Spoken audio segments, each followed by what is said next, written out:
मंगलम भगवान विष्णु मंगलम गरुणध्वज मंगलम पुंडरीकाक्ष मंगलाय तनोहरि। नमस्कार दोस्तों, स्वागत है आपका अपना भक्ति ज्ञान 11 चैनल में।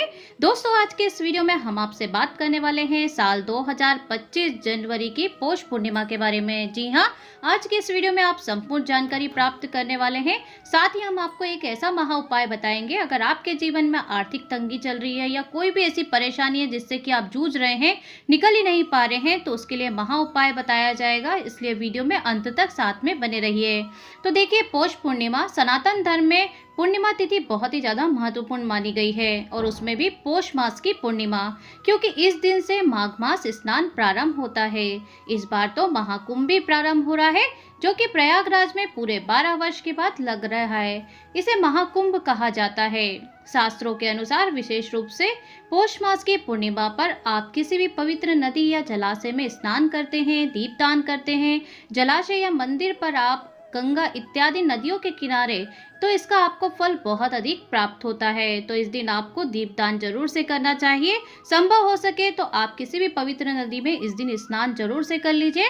आज की वीडियो में हम आपको बताने वाले हैं कि साल 2025 की पहली पूर्णिमा पौष पूर्णिमा कब है, पूर्णिमा तिथि कब प्रारंभ हो रही है, कब समाप्त होगी। साथ ही बहुत से भक्त हैं जो कि पूर्णिमा तिथि का व्रत धारण करते हैं, तो पूर्णिमा तिथि का व्रत धारण आपको कब करना है। पौष पूर्णिमा से माघ इस मास का जो स्नान प्रारंभ होता है, जो भक्त माघ स्नान करते हैं उन्हें भी माघ स्नान कब प्रारंभ करना है, और पौष पूर्णिमा व्रत की संपूर्ण जानकारी आज के इस वीडियो में मैं आपके साथ शेयर करने वाली हूं।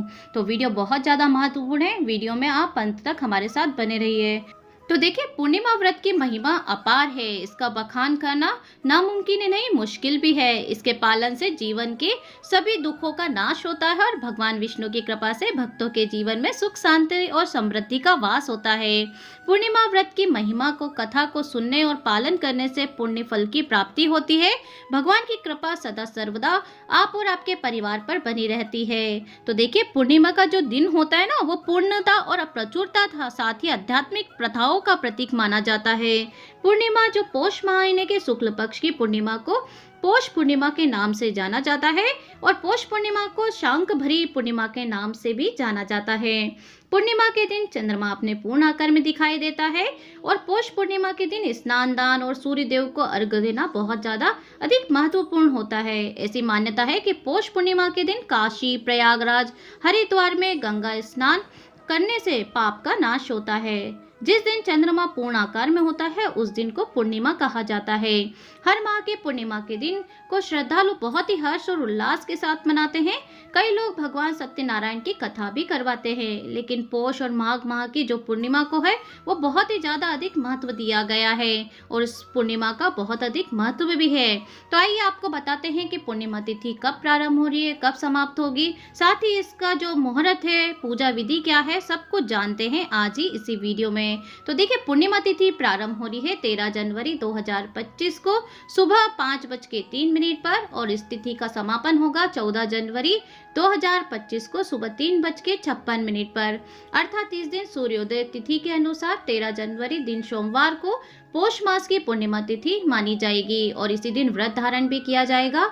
इसी दिन माघ मास का स्नान भी प्रारंभ हो जाएगा, अर्थात 13 जनवरी 2025 से इसी दिन स्नान प्रारंभ करते हैं, और पौष मास की पूर्णिमा से माघ मास की पूर्णिमा तक ये स्नान चलता है। तो इस तरीके से पूर्णिमा तिथि जो मान्य होगी वो 13 जनवरी को किया जाएगा।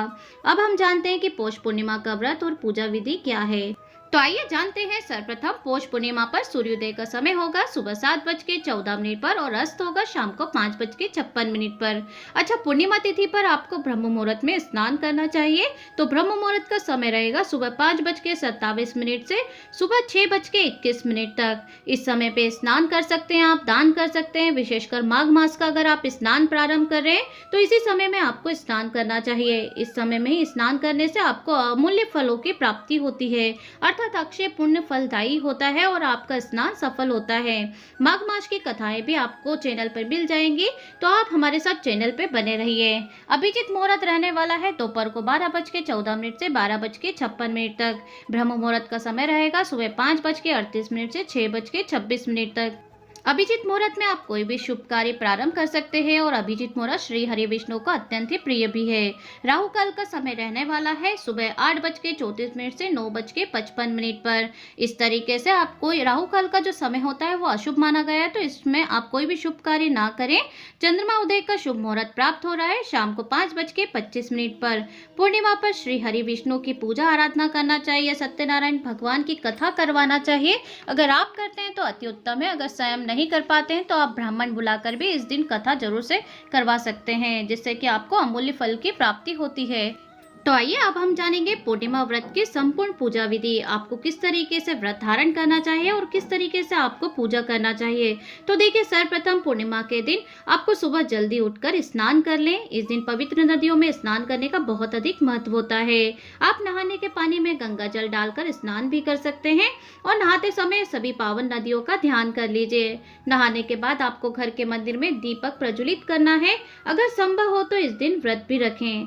सभी देवी देवताओं का गंगा जल से अभिषेक करें। पूर्णिमा के पावन दिन भगवान विष्णु की पूजा अर्चना का विशेष महत्व होता है। इस दिन भगवान विष्णु के साथ ही माता लक्ष्मी की भी पूजा जरूर से करना चाहिए। भगवान विष्णु को भोग में लगाइए। भगवान विष्णु के भोग में तुलसी को शामिल करें। धार्मिक मान्यताओं के अनुसार तुलसी के बिना भगवान विष्णु भोग स्वीकार नहीं करते हैं। इस बात का आपको जरूर से ध्यान रखना है और भगवान को सिर्फ सात्विक चीजों का ही भोजन आपको अर्थात भोग लगाना है और भगवान विष्णु और माता लक्ष्मी की आरती करना है और कथा को श्रवण जरूर से करना है। तो आप ये चीज का जरूर से ध्यान रखिए। इस पावन दिन भगवान विष्णु और माता लक्ष्मी का अधिक से अधिक ध्यान करिए। पूर्णिमा पर चंद्रमा की पूजा का विशेष महत्व होता है। चंद्रमा उदय के बाद ही चंद्रमा की पूजा अवश्य करें। चंद्रमा को अर्घ्य देने से दोषों से मुक्ति मिलती है और इस दिन चंद्रमा पूर्ण दिखाई देता है। इस दिन जरूरतमंद लोगों की मदद करें। अगर आपके घर के आसपास गाय है तो गाय को भोजन जरूर से करवाइए। गाय को भोजन कराने से कई तरह के दोषों से मुक्ति मिल जाती है। तो आइए अब हम जानते हैं पौष पूर्णिमा के दौरान हमें किस तरीके से अनुष्ठान करना चाहिए और विशेष पूर्णिमा का अनुष्ठान करने से आपको क्या फल की प्राप्ति होती है। तो सब कुछ बहुत ज्यादा महत्वपूर्ण है, इसलिए साथ में बने रहिए। तो देखिए, सर्वप्रथम आप पौष पूर्णिमा के लिए स्नान सबसे पहले प्रमुख अनुष्ठान होता है। तो आपको इस दिन सुबह सुबह जल्दी उठकर ब्रह्म मुहूर्त में अनुष्ठान के लिए स्नान करना चाहिए। भक्त बहुत अधिक जल्दी उठ जाते हैं और सूर्योदय के समय पवित्र नदियों में स्नान करते हैं। वे उगते सूरज को अर्घ्य देते हैं और कुछ अन्य धार्मिक अभ्यास भी करते हैं। स्नान के बाद श्रद्धालु जल से शिवलिंग की पूजा करते हैं और कुछ समय वहीं साधना में लीन रहते हैं। भक्त इस दिन सत्यनारायण व्रत भी करते हैं और पूरी भक्ति के साथ भगवान विष्णु की पूजा करते हैं। वे उपवास भी रखते हैं और सत्यनारायण कथा का पाठ करते हैं। भगवान को अर्पित करने के लिए विशेष प्रसाद तैयार किया जाता है इस दिन और अंत में आरती भी की जाती है। इसके बाद प्रसाद को सभी में वितरित कर दिया जाता है। पौष पूर्णिमा के दिन पूरे भारत में भगवान कृष्ण के मंदिर में विशेष पुष्य अभिषेक यात्रा मनाई जाती है। इस दिन रामायण और भागवत गीता का पाठ अर्थात अखंड पाठ भी आयोजित किए जाते हैं। पौष पूर्णिमा के दिन दान करना भी बहुत अधिक शुभ होता है और मान्यता है कि इस दिन किया गया दान आसानी से फल देता है। अन्नदान के बहुत तहत जरूरतमंदों को मंदिरों में आश्रमों में मुफ्त भोजन परोसा जाता है। तो आपको इस चीज का ध्यान रखना है कि इस दिन आपको भगवान शिव और माता पार्वती की जरूर से पूजा करना चाहिए। इस दिन आपको माँ जगदम्बा दुर्गा माता की भी पूजा करना है और चंद्रमा को अर्घ्य तो जरूर से देना ही चाहिए। अगर आप व्रत करते हैं तो अति उत्तम है, अगर व्रत नहीं भी कर रहे हैं तो भी आप पूर्णिमा के चंद्रमा को अर्घ्य जरूर से दें। सभी को किसी मंदिर में या शिवालय में दीप दान करना चाहिए, जिससे कि कोटि कोटि गुना शुभ फल की प्राप्ति होती है। पौष पूर्णिमा पर अगर आप आसपास किसी भी वस्तु का दान कर सकते हैं, जैसे कि सफेद वस्तु का दान आप कर सकते हैं, खीर का दान कर सकते हैं। इस दिन खीर का दान करना सर्वश्रेष्ठ माना गया है और ये पुण्य कार्य कर सकते हैं, या खीर की सामग्री का भी आप दान कर सकते हैं। तो बहुत ही ज्यादा विशेष रहने वाली है पौष मास की पूर्णिमा। तो आप इस दिन कथा को जरूर से श्रवण कर लीजिए। व्रत करें या ना करें, लेकिन इस दिन आपको पूरे विधि विधान के साथ श्री हरि विष्णु का ध्यान करना चाहिए। और साथ ही अब हम आपको एक टोटका बताते हैं या आप उपाय कह लीजिए, जिससे कि अगर आप अपने जीवन में आर्थिक तंगी से परेशान हैं, जूझ रहे हैं, परेशानी है घर में, आप कहीं से भी आपको लाभ प्राप्त नहीं हो रहा है, बिजनेस ठप हो गया है, आप अगर आर्थिक तंगी से परेशान हो चुके हैं, हार चुके हैं, तो ये उपाय जरूर से कर लीजिए पौष मास की पूर्णिमा पर, जो बहुत ज़्यादा लोगों ने उपाय किया है और उससे उनको लाभान्वित हुए हैं, अर्थात उन्हें लाभ भी प्राप्त हुआ है। अगर आर्थिक तंगी से परेशान हैं तो आपको पूर्णिमा की रात चांद उदय होते समय चंद्रमा को कच्चे दूध से चीनी और चावल मिलाकर अर्घ देना चाहिए, अर्थात कच्चे दूध में चीनी और चावल मिलाकर अर्घ देते हैं और अर्घ देते समय आपको ये मंत्र जाप करना है, ओम स्त्राम स्त्रीम स्त्रोम स्वाहा चंद्रमसे नमः, या फिर आपको ओम रेम क्लीम सोमाय नमः मंत्र का जाप करते हुए चंद्रमा को अर्घ देना है। साथ ही कुछ दिनों में आप देखेंगे कि आपके जीवन में चमत्कार आपको देखने को मिलेगा और ऐसी जगह से धन लाभ मिलने लगा जहां से आपको उम्मीद भी नहीं थी। तो उम्मीद है आज का वीडियो आपको पसंद आया होगा।